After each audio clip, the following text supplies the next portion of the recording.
भाई बबलू जी से गुरु, सदगुरु और जगत गुरु को स्पष्ट करने का प्रयास किया जाए। टाइम वाला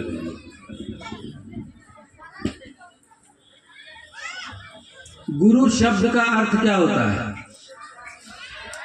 जो आपको अंधकार से प्रकाश की ओर ले जाता है। अंधकार कैसा? ये पूरा जगत, ये पूरी सृष्टि अंधकार है और प्रकाश कहाँ है? पर वो परमात्मा स्वयं।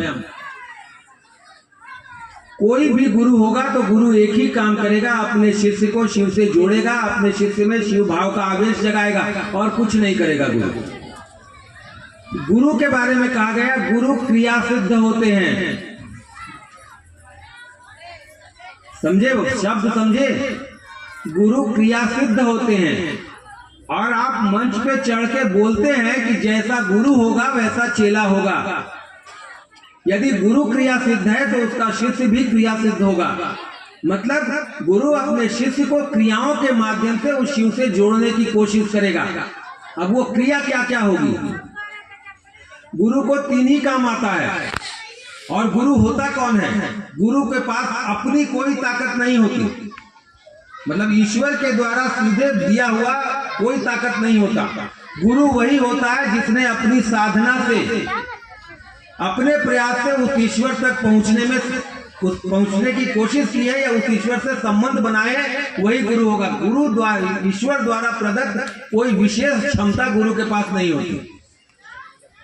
तो गुरु क्या करेगा? अपने शिष्य को तीन तरह से, स्पर्श, वाणी, दर्शन, बोलकर, छूकर और देखकर, ये तीन क्रिया का इस्तेमाल करता है अपने शिष्य को शिव से जोड़ने के लिए। बोलकर मतलब गुरु प्रवचन करेंगे, मंत्र देंगे, तंत्र देंगे। स्पर्श माने छूकर, छुएंगे, सर पे हाथ रखेंगे, शिष्य शिव से जुड़ जाएगा। या दर्शन माने देखकर, खाली सामने बिठाएंगे, आंख से आंख मिलाएंगे और कह देंगे वो शिष्य हो जाएगा। जैसे रामकृष्ण परमहंस के शिष्य विवेकानंद कुछ नहीं किया।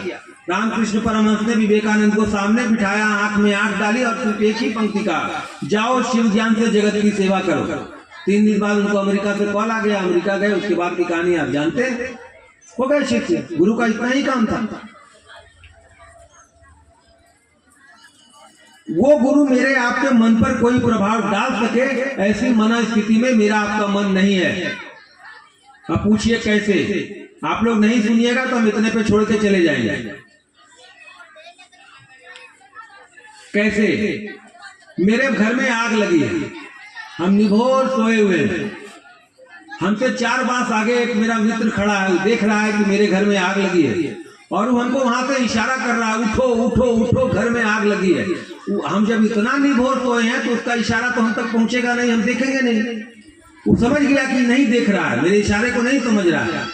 तो क्या करेगा? वो वहां से चिल्लाएगा, ए बबलू उठिए, ए बबलू उठिए, आपके घर में आग लगी है। जो निभोर सोया है उसके कान तक ये आवाज भी नहीं पहुंची, घर जल के खाक हो गया। अब उसको लगा इसको साला सब जल जाएगा, इसको बचाएं कैसे? अब वो वहां से दौड़ेगा। अब वो आके मेरे घर में जो बचा खुचा है उसको बचाने की कोशिश में हमको आके झकझोरेगा कि अरे उठिए महाराज, घर में आग लगी, अब तो सब जलने को है।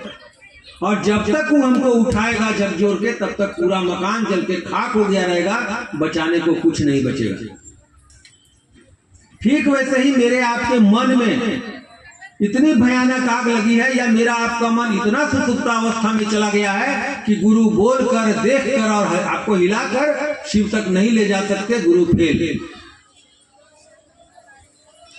और गुरु बोलकर जो काम करते हैं कुछ नहीं करते हैं। आप लोग गुरु परंपरा में देखे होंगे, किसी गुरु परंपरा में, किसी सारी गुरु परंपरा में चली जाइएगा तो कंबल उड़ाएगा, कान में 5 अक्षर 7 अक्षर का मंत्र देगा और बोलेगा ये बीज मंत्र है, जाओ इसको जपना, तेरा कल्याण होगा।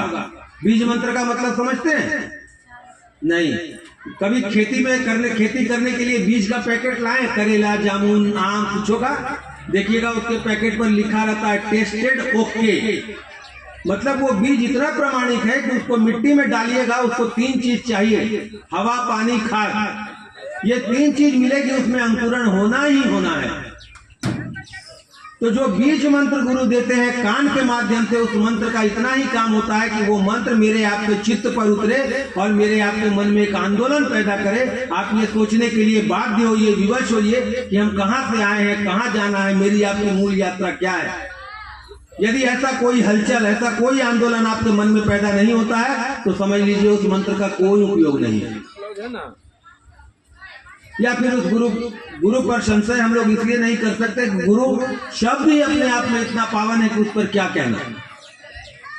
मतलब उसकी उस क्रिया सिद्ध गुरु का कोई क्रिया मेरे आप पर काम नहीं किया, इसका मतलब वो गुरु फेल। उसके बाद कहा सदगुरु। सदगुरु के बारे में कहा सदगुरु दया सिद्ध होते हैं, उसका शिष्य भी दया सिद्ध होगा।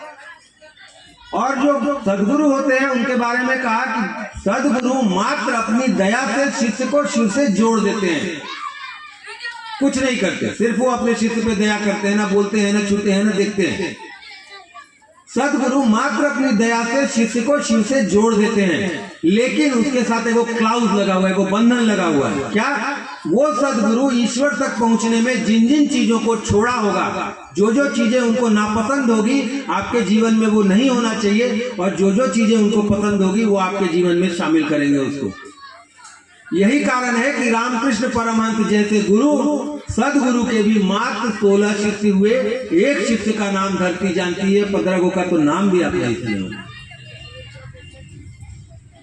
इसलिए कि उन्होंने अपने शिष्यों पे क्लाउज लगा दिया, बंधन लगा दिया। कहा जो विवाह करेगा वो मेरा शिष्य नहीं होगा, इसलिए कि उनको लगता था ईश्वर तक जाने में कोई चीज सबसे बड़ी बाधा है तो विवाह है। जिस दिन विवाह करके वो आई, उनकी पत्नी माँ शारदा, उनको आंख से आंख मिली, उनके मुंह से यही निकला माँ। उनको पत्नी में माँ दिखी, किसी भी स्त्री में, किसी भी महिला में माँ ही दिखती थी। मतलब माँ के प्रति उनकी आसक्ति इतनी जबरदस्त थी कि माँ छोड़ के उसको कुछ दिखती ही नहीं थी। तो उन्होंने अपने शिष्यों पे बंधन लगा दिया, विवाह करोगे, औरत के चक्कर में पड़ोगे तो साला चेला नहीं बनाएंगे। उतने गुरु मिलेंगे जो मांसाहार छोड़ने को बोलेंगे, कितने गुरु मिलेंगे एक फल छोड़ने को बोलेंगे, करेंगे दया, आपको शिव से जोड़ेंगे, लेकिन बंधन लगेगा। और इस बंधन में बंधने के लिए धरती का आदमी स्वीकार तैयार नहीं है। हम ही को आज से 25 साल पहले जब महादेव को गुरु बनाए तो कोई बोला होता कि मांस नहीं खाओगे तब तुम चेला बनोगे। घंटा नहीं बनाते किसी को गुरु, क्या बनाएंगे? विवाह नहीं करोगे तो गुरु बनाएंगे, चेला बनाएंगे। हाँ चला, कोई बनाएगा? मन मेरा आपका इस स्थिति में ही नहीं है, इसका मतलब है सदगुरु भी आज के परिवेश में फेल। उसके बाद कहा जगत गुरु। जगत गुरु की कुर्सी पर शिव को बिठाया आपके देवताओं ने, आपके साधुओं ने, और उसकी वंदना की, जिसकी पंक्ति आप बैनर पे लिखते हैं, संभवे गुरुवे नमः। हे शंभु, हे शिव, आप ही गुरु हैं। आप गुरु नहीं होंगे तो दुनिया में कोई गुरु नहीं होगा। और जगत गुरु शब्द के, जगत गुरु के लिए शब्द का प्रयोग किया गया नित्य सिद्ध। ये भाई वो परमात्मा है, उसकी इच्छा से जगत सृष्टि हुआ, ये पूरा ब्रह्मांड उसके इशारे पे चल रहा था। इसका ऐसा कौन सा रहस्य होगा जो शिव नहीं जानेंगे? इसलिए उनको तो सिद्ध करने के लिए कुछ बचा नहीं। जब पूरी दुनिया उसकी, पूरा ब्रह्मांड उनका, सारा रहस्य उनके हिस्से में, तो क्या करना है उनको? कुछ करना ही नहीं है। इसलिए उस जगत गुरु को कहा कि ये नित्य सिद्ध है, उनका शिष्य भी नित्य सिद्ध होगा। इसलिए जगत गुरु शिव ने आपको मंत्रों से, तंत्रों से, यंत्रों से नहीं बांधा, आपको स्वतंत्र कर दिया। चलते फिरते, उठते जागते, जब मन करे अपने गुरु से दया मांगना, जब मन करे अपने गुरु की बात करना, जब मन करे अपने गुरु को प्रणाम करने की कोशिश करना।